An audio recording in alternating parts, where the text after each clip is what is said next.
충만하게 하옵소서. 성령으로 충만하게 하여 주옵소서. 우리의 삶을 지배하는 모든 것들에 내 삶을, 내 마음을, 내 중심을 내주지 않게 하여 주옵시고, 성령으로 충만하여 나의 중심에 성령의 인도하심에 따라 살아가게 하여 주옵소서. 그 어떤 것도 나를 지배할 수 없음을 믿고 오직 주께서 나를 인도하시고 이끄시사 가장 선한 것, 가장 좋은 것으로 오늘도 보답하여 주시옵소서.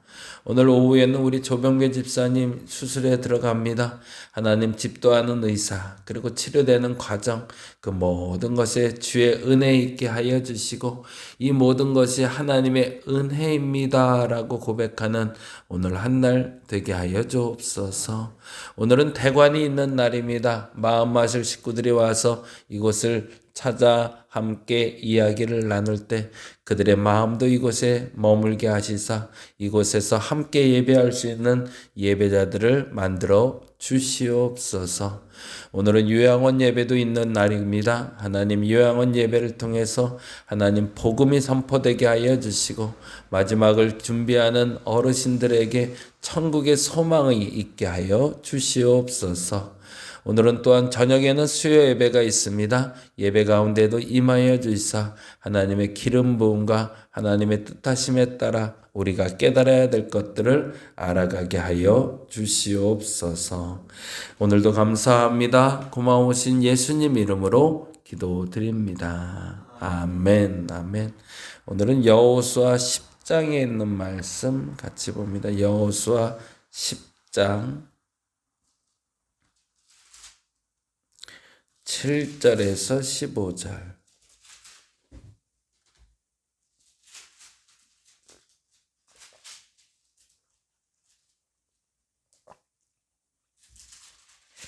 여호수아 10장 7절에서 15절. 우리 같이 한 목소리로 읽습니다. 여호수아가 모든 군사와 용사와 더불어 길갈에서 올라가니라.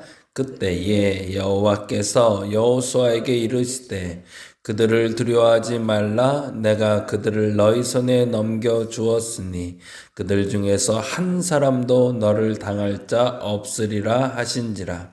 여호수아가 길갈에서 밤새도록 올라가 갑자기 그들에게 이르니 여호와께서 그들을 이스라엘 앞에서 패하게 하심으로 여호수아가 그들을 기브온에서 크게 살육하고 벳호론에 올라가는 비탈에서 추격하여 아세가와 막게다까지 이르니라. 그들이 이스라엘 앞에서 도망하여 벳호론의 비탈에서 내려갈 때에 여호와께서 하늘에서 큰 우박덩이를 아세가에 이르기까지 내리심에 그들이 죽었으니 이스라엘 자손의 칼에 죽은 자보다 우박에 죽은 자가 더 많았더라. 여호와께서 아모리 사람을 이스라엘 자손에게 넘겨주시던 날에 여호수아가 여호와께 아뢰어 이스라엘 목전에서 이르되 태양아 너는 기브온 위에 머무르라. 달아 너도 얄런 골짜기에서 그리할지어다 하매 태양이 머물고 땅이 멈추기를 백성이 그 백성의 대적에게 원수를 갚기까지 하였느니라. 야살의 책에 태양이 중천에 머물러서 거의 종일토록 속히 내려가지 아니하였다고 기록되지 아니하였느냐. 여호와께서 사람의 목소리를 들으신 이 같은 날은 전에도 없었고 후에도 없었나니 이는 여호와께서 이스라엘을 위하여 싸우셨음이니라. 여호수아가 온 이스라엘과 더불어 길갈 진영으로 돌아왔더라. 아멘, 아멘. 오늘은 여호수아 전쟁의 마무리 장면을 보게 되는데요. 여리고성 전쟁을 시작으로 해서 여호수아는 가나안 정복 전쟁을 시작합니다.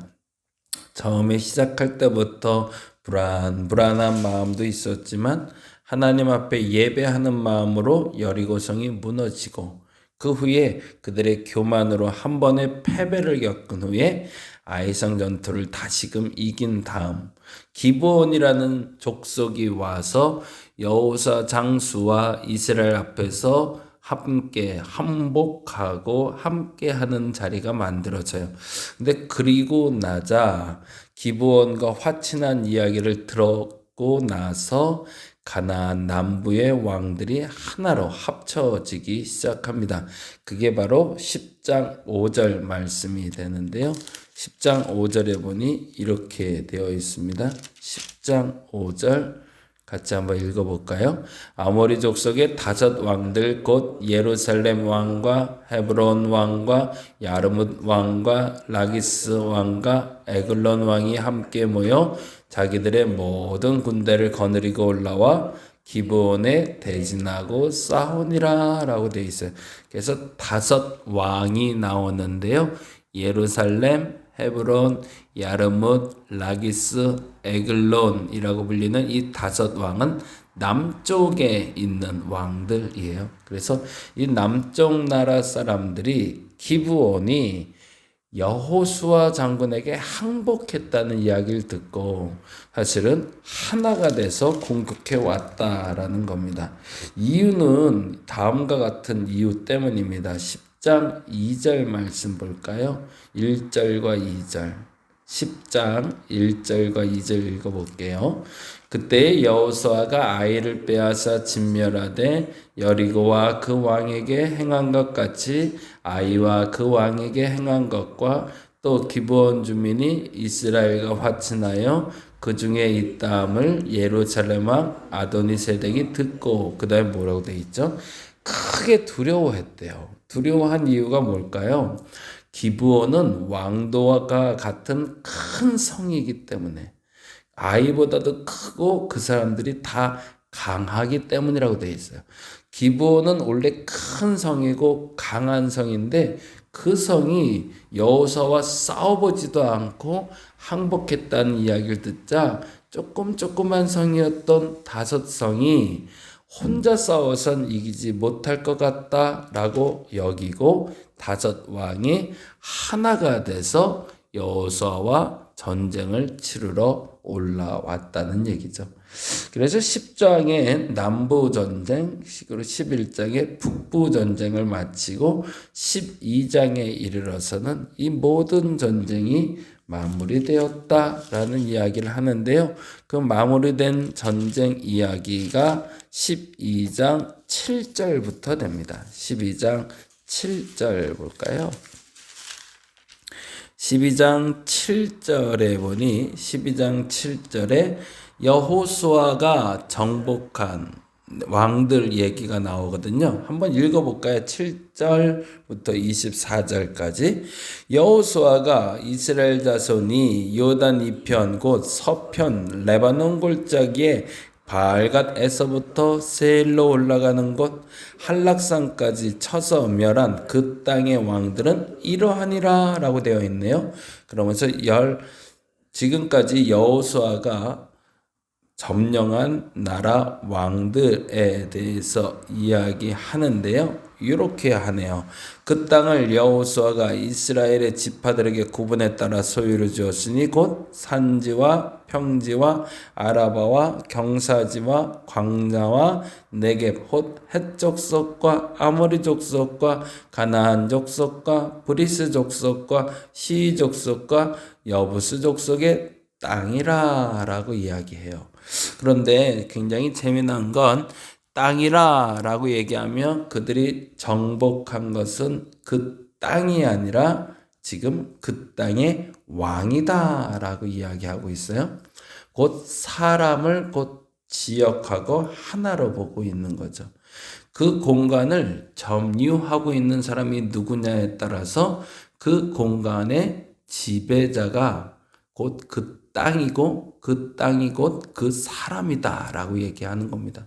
이 부분은 다시 한번 조금 더 정리할 필요가 있는데요. 한 나라가 점령되기 위해서 필요한 조건이 있습니다. 그 한 나라가 그 점령되려면 백성들이 얼마가 죽었는가, 그리고 전쟁에 어디까지 차지했는가가 중요한 게 아니라 왕을 잡으면 끝나요. 그래서 우리나라에도 임진왜란이 일어났을 때 임진왜란에서 남대문과 서대문 쪽으로 소서행장과 가등청정이 들어오는데 동대문 쪽으로도 하나, 그리고 서대문 쪽으로도 하나가, 남대문 쪽으로도 하나가 들어옵니다. 그래서 동대문과 남대문을 치고 들어와서 이들이 잡으려고 했던 건 조선의 왕이었던 거죠. 왜냐하면 다른 어떤 지역, 뭐 부산을 점령했다, 인천을 점령했다, 그게 별 의미가 없기 때문에 그렇습니다.